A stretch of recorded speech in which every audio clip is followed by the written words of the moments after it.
everyone, welcome back to another video from Tech Basics.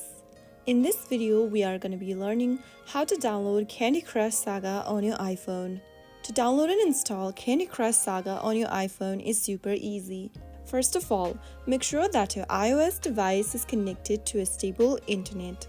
Once it's done, open your App Store. In the App Store, go to this bottom right corner and tap on the search button.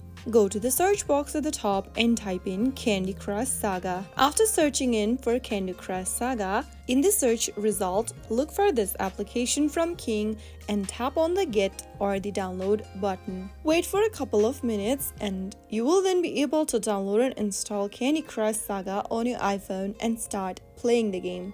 That is how you easily download and install Candy Crush Saga on your iPhone. I hope you found the video to be helpful.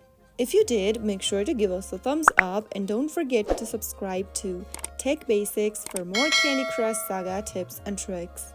I will be back again in the next episode. Thank you for watching.